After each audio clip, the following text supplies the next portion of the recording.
শুভ বিজয়া দশমী। আমাদের বাড়ির একটি বিশেষ রীতি আছে আজকের দিনে। আজকে আপনাদের সেই রীতির সঙ্গে পরিচয় করাবো। হয়তো আপনাদের অনেকেরই আছে এই রীতি, জানাবেন কাদের আছে, ভালো লাগবে শুনে। সিং পটাশ এখন আমার সঙ্গে যাবে ঠাকুর ঘরে। আপনারা মানে দেখতেই পাবেন যে কী রীতি আছে আমাদের। তো তারপর এ বিষয়ে আরও কথা হবে। এই যে তৈরি হয়ে বসে আছে আপনার দিদিভাই, আর ওর পরে সেই রীতি পালন করবে আমার বড় ছেলে কাচু। আর ছিং পটাশ আরেকটু বড় হোক, তখন ছিং পটাশ করবে। তাই ছিং পটাশ সবার সঙ্গে যাচ্ছে ঠাকুর ঘরে গিয়ে সেই রীতি পালন করতে। ও সবার সঙ্গে যাচ্ছে। একটু আগে আমার মায়ের সঙ্গে গিয়েছিল, মায়ের পরে আমি। বাপি আর পারে না এখন, আমাদের ঠাকুর ঘরটা আসলে দেড়তলায়, তো সেই কারণে বাপি উপরে ঠাকুর ঘরে যেতে পারে না। বাপি এখান থেকেই ঠাকুর প্রণাম করে, নিচে ঘর থেকে। চলুন আমরা যাই আমাদের ঠাকুর ঘরে। এই তো আমাদের ঠাকুর ঘরে আমরা পৌঁছে গেছি। আপনারা পরিচিত আমাদের ঠাকুর ঘরের সঙ্গে। আমি এসে গেছি। চলুন এবার আমি বসবো, আর ছিং পটাশ এসেছে আমার সঙ্গে। ছিং পটাশ দাঁড়াবে আমার পাশে। আমি বসে পড়লাম। আজকেও আমার সেই পোশাক, ধুতি আর স্যান্ডো গেঞ্জি। এখানে আছে কলা পাতা। এই যে মার লিখে গেছে শ্রী শ্রী দুর্গা মাতা সহায়, কলা পাতার ওপরে। এবার আমিও মাকে আমার প্রার্থনা জানাবো, আমিও কলা পাতায় লিখব। চলুন শুরু করি। এইবার আমি কলা পাতা নিয়ে 3 বার মাথায় ঠেকিয়ে প্রণাম করে এই থালার ওপর রেখে খাগের কলম দিয়ে আর আলতা দিয়ে লিখব শ্রী শ্রী দুর্গা মাতা সহায়। মায়ের নাম লিখতে লিখতেই জানাবো মাকে, সবাই যেন সারা বছর ভালো থাকি, সুস্থ থাকি। মানুষ যেন মানুষের জন্য চিন্তা করে, মানুষের পাশে এসে দাঁড়ায়। এইসব বলতে বলতেই এগিয়ে যাব মায়ের হাত ধরে আমরা, মায়ের বাপের বাড়ির লোকজন।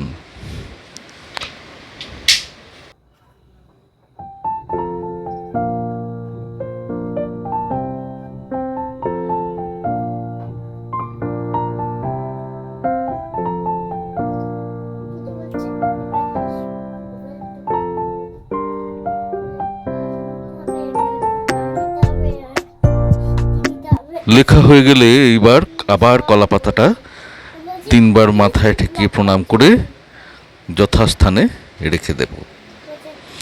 এই যে রেখে দিলাম।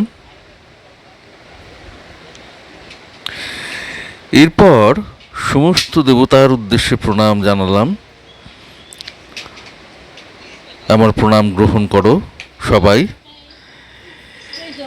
সিংহাসনে হাত দিয়ে প্রণাম করলাম। এইবার থালায় রাখা সিদ্ধি থেকে 1 বিন্দু সিদ্ধি মুখে দিলাম, সিদ্ধি লাভ করলাম। হঠাৎ মনে পড়ে গেল বাবা তারকনাথকে প্রণাম করা হয়নি, সেই জন্য বাবা তারকনাথকে আবার প্রণাম করলাম। সন্তোষী মা আছেন দেওয়ালে, উত্তর দিকের দেওয়ালে, সেখানে সন্তোষী মাকে প্রণাম জানিয়ে এইবার থালা থেকে চন্দ্রপুলি 1 খণ্ড নিয়ে মুখে দিলাম। আসলে কাচুর মতোই নজর ছিল চন্দ্রপুলির দিকে, তাই চন্দ্রপুলি মুখে দিয়ে এইবার একটু জল গ্রহণ করলাম। জল পান করে এইবারে একটু পান মুখে দিলাম।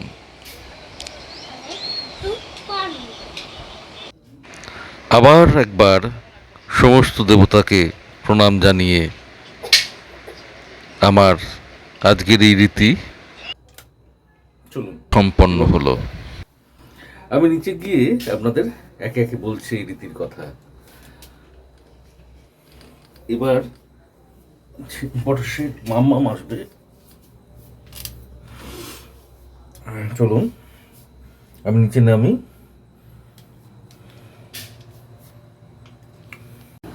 এবার নিচে আমাদের ঘরের দেওয়ালে আছেন বাবা তারকনাথ।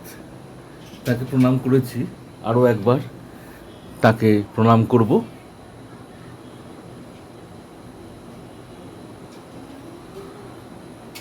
আমাদের ও ঘরের দেওয়ালে রেখেছেন ছবি আমার ঠাম্মা আর আমার দাদু ভাই, মানে মামার বাড়ির দাদু। আমি এখন ওনাদের প্রণাম করব।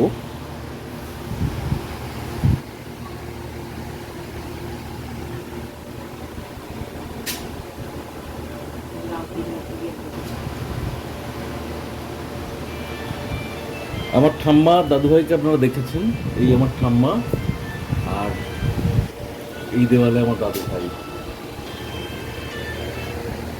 হ্যাঁ বলো। হ্যাঁ এবারে ভালো আছি। এখন শ্রী শ্রী রামকৃষ্ণদেব, শ্রী শ্রী মা শারদা এবং স্বামী বিবেকানন্দকে প্রণাম জানালাম। এবার আমার মা আর বাপিকে আমি প্রণাম করব। আর বাপি বসে আছে, প্রণাম করব।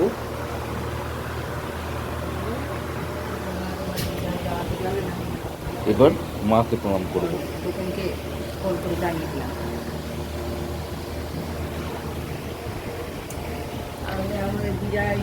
এইবার চলুন আপনাদের বলবো এই রীতির কথা।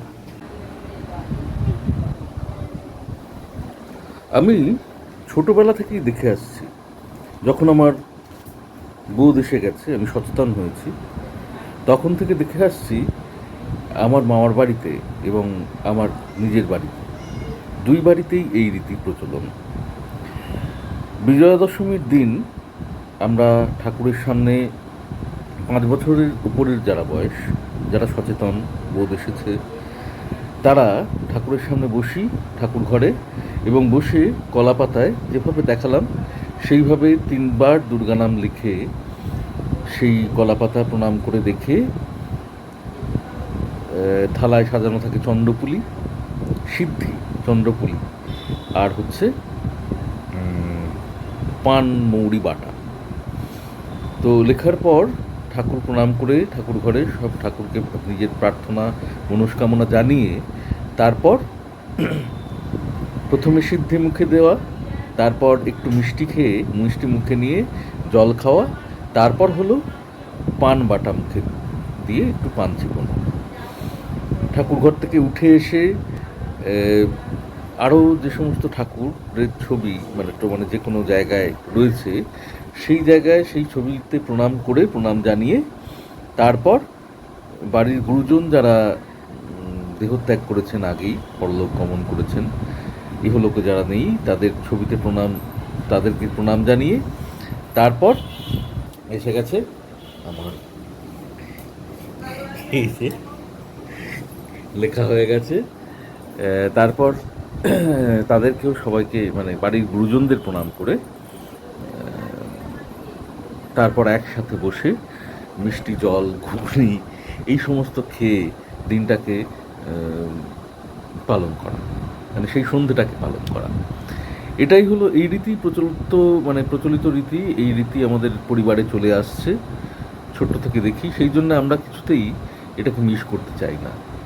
এবং কাচু যদি বা মামার বাড়ি যাবে তার শর্ত থাকে দশমীর দিন কিন্তু আমি বাড়ি ফিরবো, কারণ দুর্গা নাম লিখব।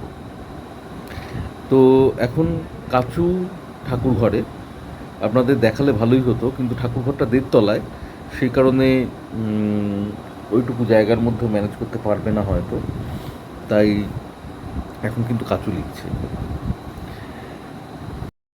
হ্যাঁ, যেটা বলা হলো না, বন্ধুস্থানীয় ভ্রাতৃস্থানীয় সবার সঙ্গে আলিঙ্গনে আবদ্ধ হওয়া, এটাও আজকের দিনের রীতি। কাচু আর চিনপটাশ সন্ধ্যের খাওয়া খেতে বসে গেছে। খাবার ছিল হচ্ছে মিহিদানা, চন্দ্রপুলি আর ঘুগনি। খেতে বসেছে।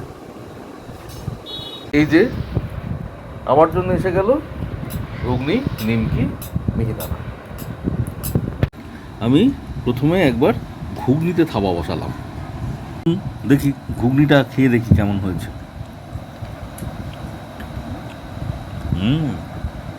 খারাপ। তুমি বলো না কেমন হয়েছে ঘুগনি? ভালো। খেয়ে দেখিনি এখন।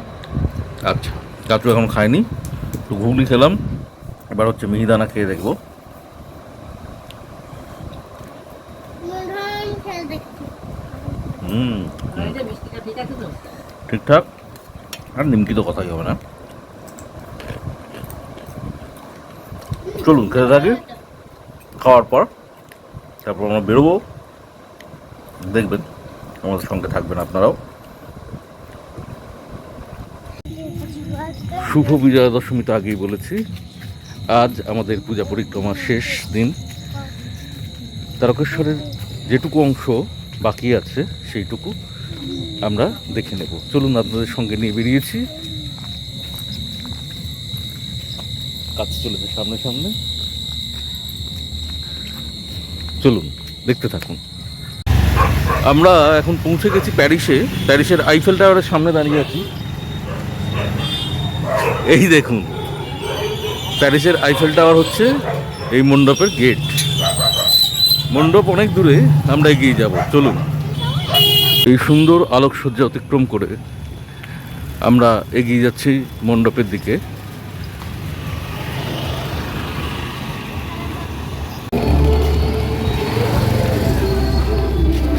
আমরা মণ্ডপের কাছাকাছি এসে পৌঁছে গেছি। চলুন, আমরা ছাতিমতলা পেরিয়ে যাচ্ছি। কি সুন্দর না, থোকা থোকা ফুল হয়ে আছে। চলুন।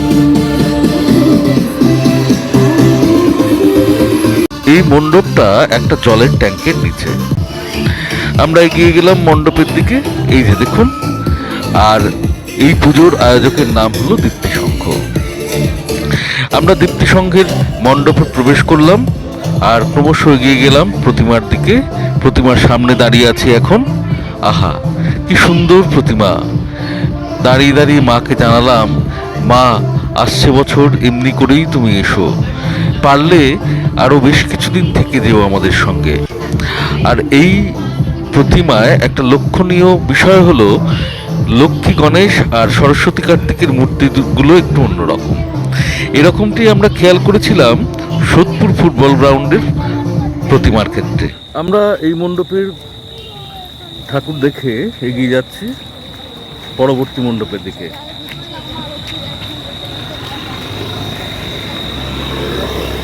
সিং পটাশ যেখানে গান হচ্ছে সেখানেই নাচছে।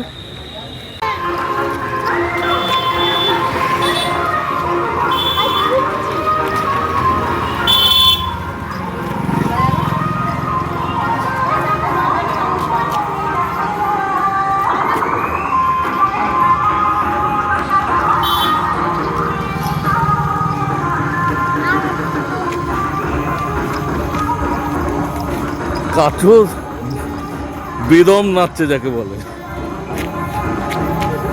আমরা এগিয়ে এসেছি পরের মণ্ডপের দিকে। দেখুন আলোকসজ্জা আরো কাছে গিয়ে এখানেও একটা ছাতিম ফুলের গাছ।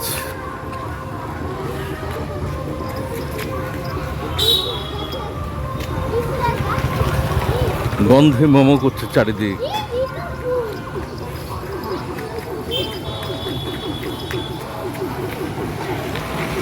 এক একটা আলোকসজ্জায় এক একটা দৃশ্য। আরো কাছে গেলে বুঝতে পারতেন। আমরা এখন এগিয়ে চলেছি বালক সংঘের আগে ডান দিকের গলিতে একটি মণ্ডপের উদ্দেশ্যে। এ দেখুন, আকাশে চাঁদ আর নিচে এমন সুন্দর আলোকসজ্জা, তার নিচে দিয়ে আমরা হেঁটে চলেছি।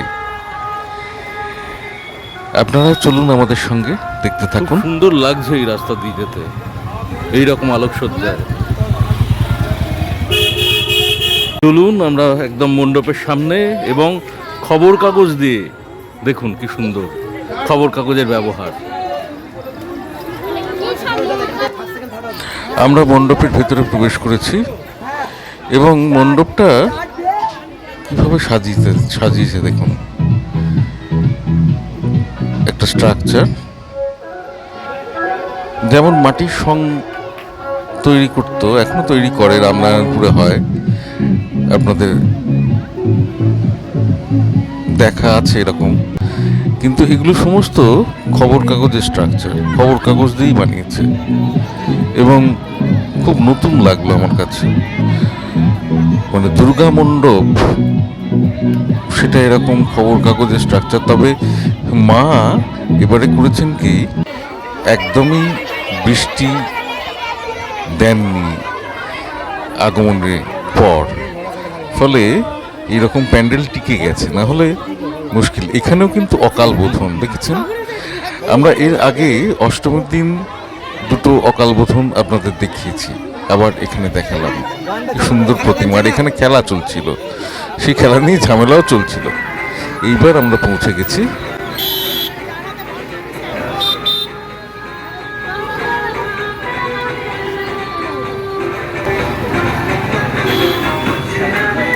এবার আমরা বৈদ্যপুর সার্বজনীন দুর্গোৎসবের মণ্ডপে বালক সংঘের সামনেই আমরা দেখতে পাচ্ছি ইগলু। দেখুন চারিদিকে বরফে বরফ।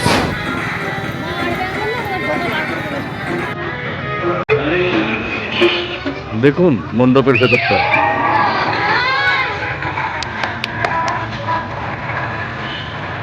বরফে ভর্তি চারিদিক।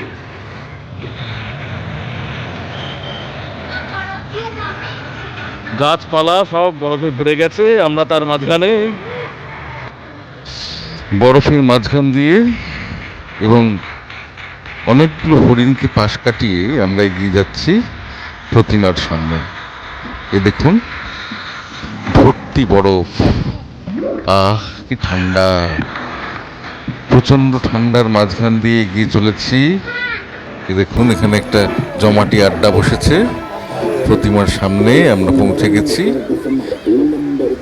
আহা কি সুন্দর প্রতিমা।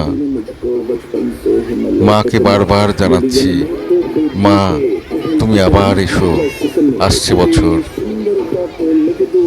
আর একটু বেশি হাতে সময় নিয়ে এসো।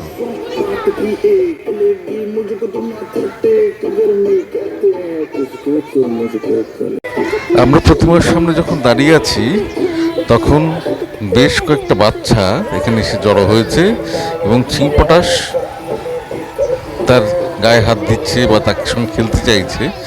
সেও খেলতে চাইছে, কিন্তু আবার দূরে দূরে সরে যাচ্ছে।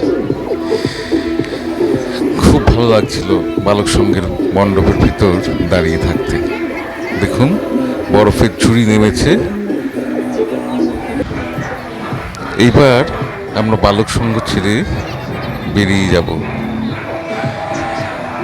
আজকে পরিক্রমা এই পর্যন্তই।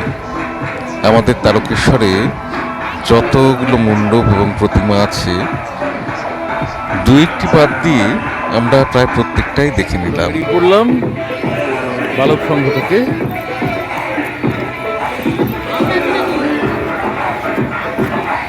এবার আমরা ব্যাক করবো, আর নেই তো। বালক সংঘের মণ্ডপের আশপাশে অনেকগুলোই টেম্পোরারি রেস্টুরেন্ট তৈরি হয় প্রত্যেক বছর, এবারেও হয়েছিল। এবং ফেরার পথেই দেখুন সেই জলের ট্যাঙ্কের পাশে দীপ্তি সংঘের যে পুজো, সেই মণ্ডপের কাছেই একটি মিষ্টির দোকানের সামনে ছিংপটাশ প্রচণ্ড নাচছে। নাচ কন্ট্রোল করতে পারছে না, নিয়ন্ত্রণে নেই। হঠাৎ নেচে উঠছে, লাফিয়ে উঠছে। আর আপনাদের দেখাতে ছিংপটাশের কীর্তি আমি ক্যামেরা ধরে আছি ছিংপটাশের সামনে। এই দেখুন কেমন লাগছে আপনাদের ছিংপটাশের নাচ আর এই ভীষণ ফুর্তি। ভালো লাগছে নিশ্চয়ই, কমেন্ট করে জানাবেন। ওকে বলবো ও খুব আনন্দ পাবে।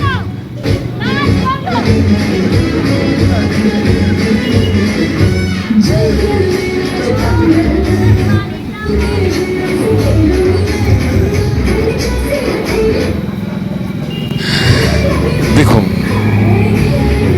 যতক্ষণ ওখানে আমরা দাঁড়িয়েছিলাম ওর নাচের জন্যই দাঁড়িয়েছিলাম। ও কিছুতেই ওখান থেকে আসতে চাইছিল না। আর ততক্ষণই সমানে নাচা, ছোটাছুটি, লাফানো, যত রকম হয় সব রকম। আর কাচুকে উৎসাহ দিচ্ছে। কাচু অতটা উৎসাহ পাচ্ছিল না, কারণ কাচুর মাথায় ঢুকেছিল অন্য কিছু। কাচুর মাথায় কি ঢুকেছিল সেটা আপনার দেখাবো, চলুন।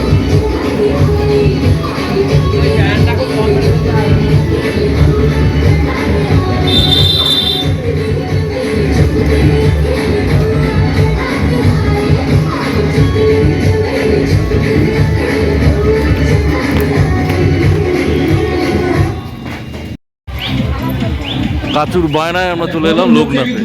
দেখুন লোকনাথ, এই হচ্ছে প্যান্ডেল, সুন্দর করেছে, কি বলেন?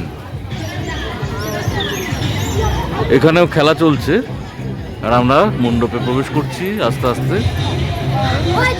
দারুণ মণ্ডপ। এখন মনে হচ্ছে কাচুর কথায় না এলে সত্যি মিস করতাম।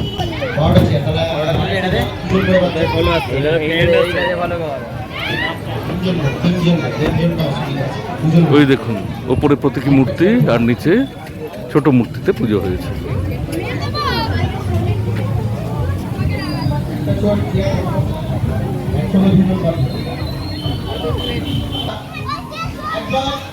আমরা একেবারেই প্রতিমার সামনে এসে আপনাদের ভালো করে দেখানোর চেষ্টা করলাম। প্রতীকী মূর্তি দেখলেন, আর নিচের ছোট্ট মূর্তিটিও কি সুন্দর দেখুন।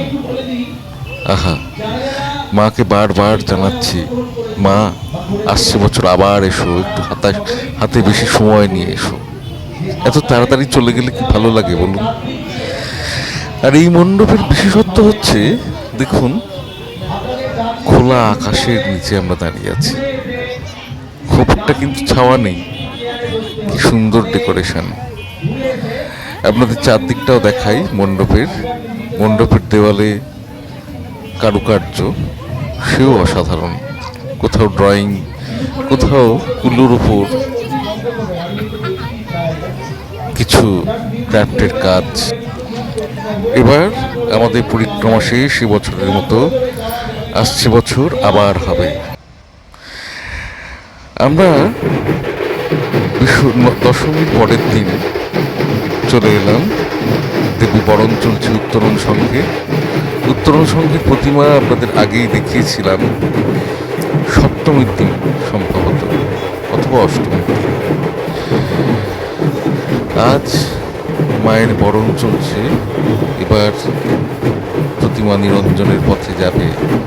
মনটা খারাপ হয়ে গেল, থমকে দাঁড়িয়ে গেলাম আমরা। কাচুরা আজ মামার বাড়ি গিয়েছিল দশমী সারতে। ওরাও এসে দাঁড়িয়েছে, ঢাক বাজছে, কিন্তু শিং পটাশের মুখেও দেখুন সেই আনন্দ নেই। একটা বিমর্ষ মুখে দাঁড়িয়ে আছে শিং পটাশ। একদম মামার বাড়ি থেকে চলে আসার মানে একদিনে এরকম যাতায়াত ভালো লাগে না। আর তার উপর এসে দেখলো ওর চোখে হয়তো অন্যরকম কিছু ঠেকলো।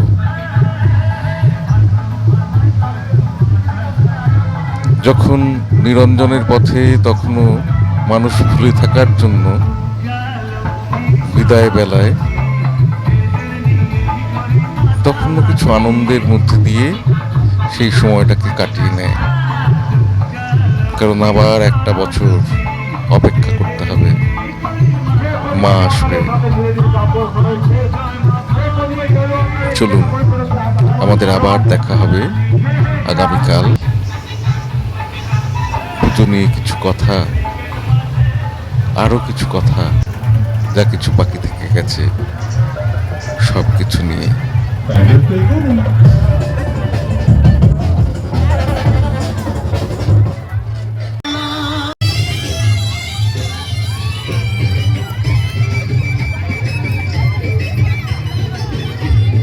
চলো মা, একটু এগিয়ে দিয়ে আসি তোমাকে।